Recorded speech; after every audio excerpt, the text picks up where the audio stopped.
What is up, fellow nerds, and welcome back to the Dapper Snapper Gaming channel, and welcome back to How Do I Want to Do This? This is our series where we take a look at all playable options available to players in Dungeons & Dragons 5th edition, and then we rank them on a scale of 1 to 10 and either build them or fix them depending on how they rank.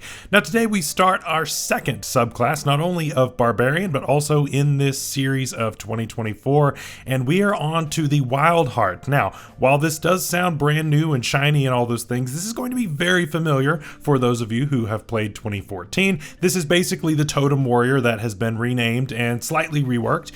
So the changes are mostly subtle, but there's definitely been some rebalancing, and I'm excited to go through that with you today. Before we jump into it, make sure to leave a like on the video, subscribe if you haven't already, share the video with your friends, and of course click the bell so you're notified when new videos are uploaded. So everybody knows what the Totem Warrior Barbarian used to be, right? This thing was busted. You gain resistance to basically everything except psychic, and then you just kind of hit things and tank all the damage, and you're just invincible, right? This got a 10 out of 10 when I ranked it before, and so yeah, this was definitely a bit overtuned in my opinion. It was a bit too strong. When I do these rankings, I'm really looking for something to be in that 8-9 range. That's really the sweet spot of powerful but not insane. This was a bit too far in my opinion, so hopefully we can dial that back just a little bit to where it works with these new rules and still provides a really strong option while not overshadowing everything else in the game. Let's see if they did that. Starting off at level 3, we of course get 2 features here, and the first is Animal Speaker. Now this used to be called Spirit Seeker, now it's Animal Speaker, but they both do exactly the same thing. You get Beast Sense, you get Speak with Animals, you can cast them as rituals. It's just a name change, nothing really to talk about there. Nothing changes. Where we do get some changes though is with Rage of the Wilds, formerly known as Totem Spirit, but of course now we're going with this wild theme rather than the totem theme, so name changes are what they are. But so yeah, we had a few things change through this. So I don't know if you all remember, but additional animals were added in later on in the cycle of 2014, but we started off with just some OG options, and that's all that's been kept here. So in the original we had elk and tiger that were added on as options. Those are not present here. Another big change to this is that you now get to choose a different option at every rage rather than this just being permanent. You choose bear, that's what you have for your entire character's run. This is now swappable every time you rage, which definitely ups your versatility, which I like. Now, again, each of these have been changed slightly, except for wolf, and we'll get to that. But bear now is slightly worse, which is fair. It needed to be. You now no longer resist force, necrotic, or radiant damage, and psychic is still on that list. So 4 types that you are not resistant to now instead of just the 1. Honestly, I think this is needed. It needed to be dialed back a little bit. Obviously, for those people who want to min-max, they're going to be booing it in the comments, and I understand that. But to me, this is a lot better balanced, so I'm totally okay with this. For Eagle, this changes slightly. So there is no longer disadvantage on opportunity attacks into you. However, you can now disengage and dash as a bonus action while you are raging, including when you activate the rage. That's really good, honestly, and to me that's a lot more applicable than just only working on opportunity attacks, right? I'd rather just disengage and be immune to them rather than worrying about disengage. So this is only a buff, so I like that a lot. And Wolf is basically unchanged. It's basically just giving pack tactics to your friends, which is not bad. So overall, this feature definitely is not as strong as it used to be, at least on the bear, which was the option that 90% of people took. Eagle is now better, Wolf is unchanged. Ultimately, the feature is a little bit not as good, but I still think it's very strong. This is now, to me, a 9 out of 10 rather than a 10. I think it's still good. I think it's still useful, but certainly not as broken as it was before. And I really love the versatility that we get by being able to swap it with every rage. Definitely a really good change in my opinion. At level 6, we did have Aspect of the Beast. It's now Aspect of the Wilds. Again, just following that Wilds theme. And so now these are perks that again used to be permanent. Now these are kind of passive buffs, and they are actually swappable every long rest rather than forever, right? So with this, we now are getting rid of every option that was there before. All 5 options gone, and they're now replaced with Owl, Panther, and Salmon. The Owl gives you dark vision out to 60 feet. If you've already got dark vision, add 60 feet to it. Panther gives you a climb speed equal to your speed. Salmon gives you a swim speed equal to your speed. This is a brand new feature, essentially. It just gives you a little passive buff that's pretty nice, honestly. The thing that's really cool about this is swim speeds and climb speeds are typically pretty situational. And so being able to swap that out on a long rest is great. And when you don't need those, you can just extend your dark vision if you already have it. If you didn't have it, you gain it, right?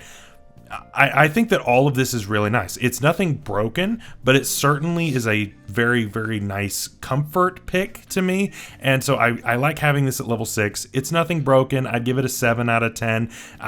It's fine, right? But ultimately, I don't think it's anything crazy. Certainly, I wouldn't say that it's as good as what was there before, but I don't mind it though. I think it's okay. At level 10, instead of being called Spirit Walker, it's now Nature Speaker, but it's exactly the same as before. Commune with nature as a ritual, same exact thing. So just a name change, nothing to talk about there. And then finally, level 14, what was Totemic Attunement is now Power of the Wilds. And this is mostly similar, kind of. So again, this is a choose something every rage instead of it being permanent. And elk and tiger, again, are completely missing. Now, they renamed everything to falcon, lion, and ram, but those all function very similarly to the bear, eagle, and wolf that existed before. So the falcon now is very similar to the eagle. You gain a flying speed equal to your walking speed. However, you no longer fall if you end your turn in the air, but you can no longer use this while you're wearing armor. So there's kind of a give and take to it.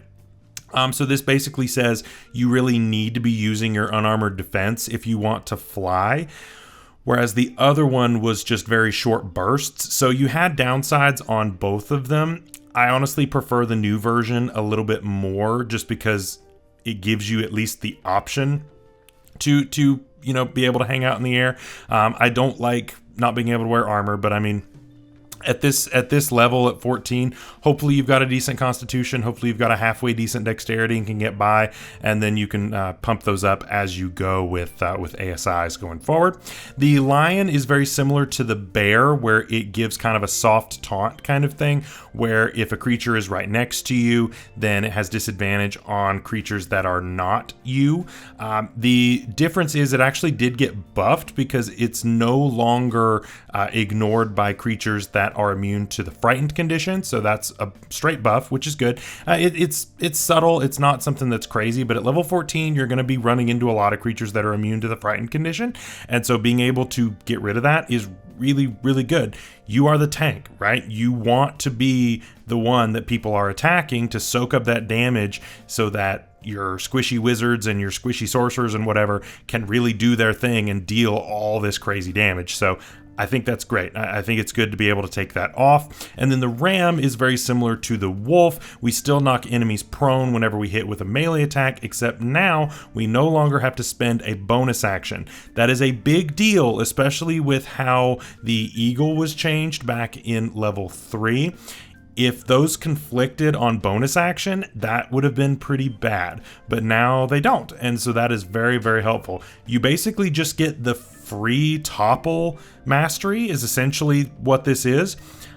That's not bad at all. So you're essentially getting 2 masteries for the price of 1, and topple is a great one, especially when you hit on the first attack. Now your second attack is at advantage. That's pretty good. That's pretty good. So I definitely like that overall. Ultimately, I think that this is a buff overall. I think that this entire level is better. Elk and tiger being cut, I don't think that either of them were strong enough to where I'm really all that upset about it. They're fine, I guess, but I don't think that either of them were so game changing that I would say that this is really even all that bad. So ultimately, this is not too bad. I don't think these changes are awful. I think that ultimately it is tuned down just a little bit, but basically everywhere else besides the level 3 bear was either buffed or stayed roughly the same outside of maybe level 6. And even then, level 6 isn't terrible. So I don't think this is that bad. I don't think this is that bad. I know that a lot of people are complaining about it because it is weaker than it was before, but let's be real, it needed to be. It definitely needed to be, so I'm okay with it. I do think this gets downgraded from a 10 out of 10 down to a 9 out of 10, but I do think that that is for the best. I think that this is still really, really good. Gives you a lot of really great options. The versatility that this adds and the ability to change things out per rage and per long rest is fantastic. Something that was not present before, and I think it's great. It's simple, it's easy to follow, it's very beginner friendly, which is another great thing about it. So overall, I think this is an absolutely fantastic subclass, and while nerfed, I still think it's a great addition to the roster for 2024. So that's our ranking. Let me know what you think down below. Do you hate the changes? Do you think that they should have made everything stronger? Let me know what you think down below. Of course, later this week, we're going to be building one of these together. Of course, it's going to be pretty similar to the original one, but we'll add some tricks. We'll add a few little things here and there to make it unique, and we'll see what happens. But until then, stay safe out there, stay healthy. We'll see you later. Bye-bye.